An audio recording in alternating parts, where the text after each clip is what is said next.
এই, তোমার ছেলে যদি আবার প্রাইভেট থেকে চলে আসে? আরে না, ও এত তাড়াতাড়ি আসবে না, আসতে এখনো অনেকটা দেরি আছে। আমার না কেমন যেন ভয় ভয় করতেছে। ধুর পাগল, ভয় পাচ্ছ কেন তুমি?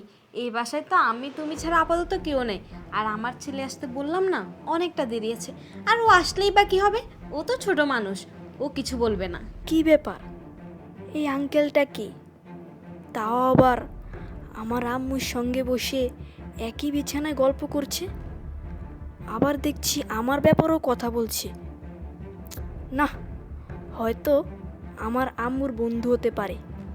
আমি একটা কাজ করি, আমি এখানে আরও কিছুক্ষণ লুকিয়ে থাকি, তারপর আমি আমার আম্মুকে সারপ্রাইজ দেব। আচ্ছা শোনো না, এইভাবে আর লুকিয়ে লুকিয়ে কতদিন দেখা করবো বলো? আমার না এগুলো আর ভালো লাগছে না। চলো না আমরা বিয়ে করে ফেলি। আরে বিয়ে তো করবই, তার আগে একটা ব্যবস্থা করতে হবে না বলো?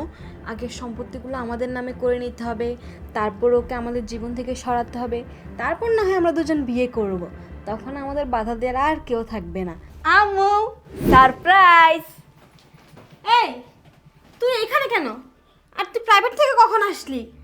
আম্মু, আমি প্রাইভেট পড়তেই গিয়েছিলাম, কিন্তু স্যার বলল আজকে নাকি স্যার পড়াবে না, তাই চলে আসলাম। আচ্ছা বুঝলাম, স্যার পড়াবে না তাই তুই চলে আসছিস, কিন্তু তুই বাসায় কখন ঢুকলি? আর এখানে লুকানোর মানে কি? আম্মু, কেন লুকাইছি তাহলে শোনো। আরে বাবা, তুমি এত তাড়াতাড়ি বাসায় চলে আইলা? আজকে প্রাইভেটে যাও নাই?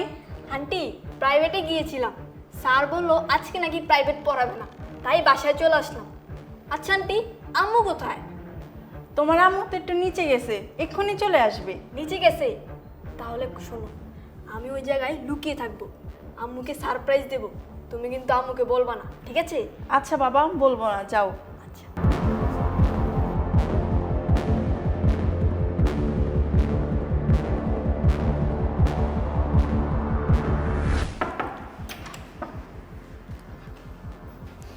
আসো।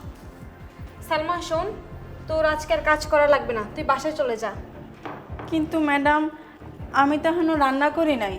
ও, রান্না হয়নি? আচ্ছা সমস্যা নেই, আমি বাইরে থেকে খাবার আনিয়ে নিব।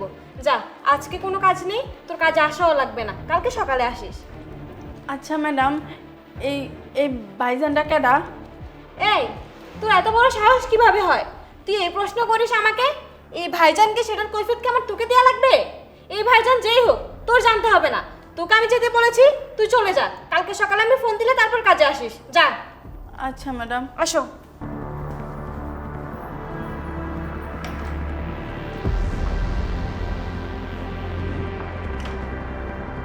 কি ব্যাপার, ম্যাডাম একটা বেডা মানুষ লইয়া বাসায় আইলো, আবার আমারও বাসাতে বাইর করে দিল।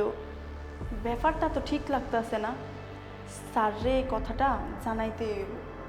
তারা স্যার রে একটা কল দিয়া জানাই আদি।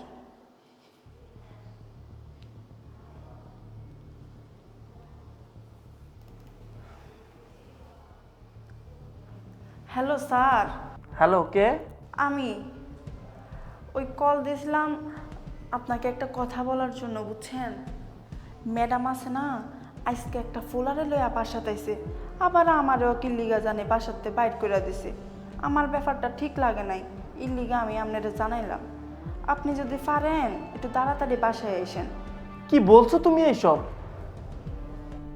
হ্যালো হ্যালো, ফোনটা কেটে দিছে। কি বলো? ম্যাডাম অন্য একটা বেড়া মানুষ বাসায় নিয়ে আসছে? বিষয়টা কেমন জানি মনে হইতেছে না? মানে ওর ম্যাডাম আমার বাসায় অন্য বেটা নিয়ে আইব? কি করি? অফিসের টাইম তো আরো 3 ঘন্টা বাকি। না না, এইখানে থাকা যাবে না।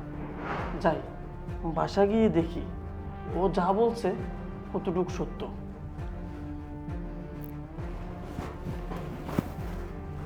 এই জন্য আমি এখানে লুকিয়েছি, তোমাকে সারপ্রাইজ দেবো বলে।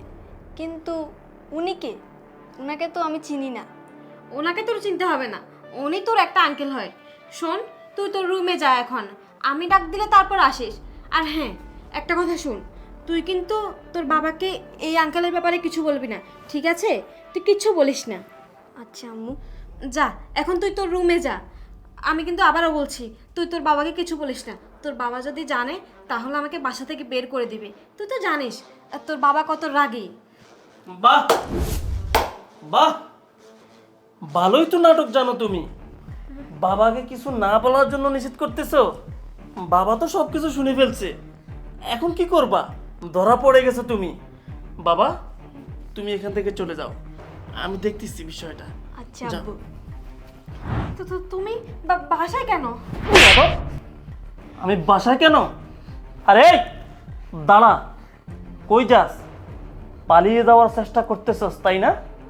দাঁড়া, দরজা মরজা সব কিছু আমি লক করে দিয়েছি, বের হতে পারবি না। আর বেশি চালাকি করলে না পুলিশের হাতে তুলে দিব। তোদের দুজনকে আমি এখন বিয়ে দিব। এখানে সোজা দাঁড়িয়ে থাক।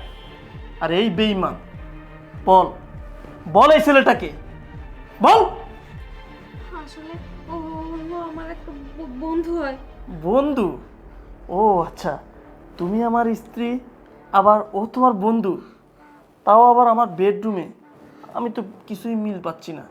শুনো, কাজের মেয়েটা আমাকে সব কিছু খুলে বলেছিল। তুমি তোমার নাগরকে নিয়ে যে বাসায় আসছো সেটাই আমাকে কাজের মেয়ে বলে দিয়েছে। আর ঠিক তখনই আমি অফিস থেকে রওনা দিয়েছি, তোমাকে হাতে নাতে ধরবো বলে বাসায় চলে আসছি। আর তুমি কি করতেছো? আমার ছেলেকে শিখিয়ে দিচ্ছ যে তোর বাবা আসলে যেন কোনোভাবে জানতে না পারে যে এখানে কে আসছিল। আরে এই, তোর লজ্জা করে না? এরকম একটি বাচ্চা ছেলেকে বলতেছো ধরা খাওয়ার পর তোর বাবাকে কিছু বলিস না? আর বললে তুমি তাকে মারবা? আরে এই বেঈমান, বল এমনটা তুই কেন করছো? কি এমন অপরাধ ছিল? আর কি করিনি তোর জন্য? সব কিছু করেছি, রাজার হালে রাখছি তোকে। আর তুই কিনা আমার আড়ালে এইসব করস, তাই না? তুই এক্ষুনি আমার এই বাসা থেকে চলে যা। আমি আগামীকালকের মধ্যেই তোর বাড়িতে ডিভোর্স লেটারটা পাঠিয়ে দিব। তারপর তুই সুখে শান্তিতে তোর নাগরকে বিয়ে করে সংসার করবি। যা, বেরিয়ে যা বলছি। আর যা।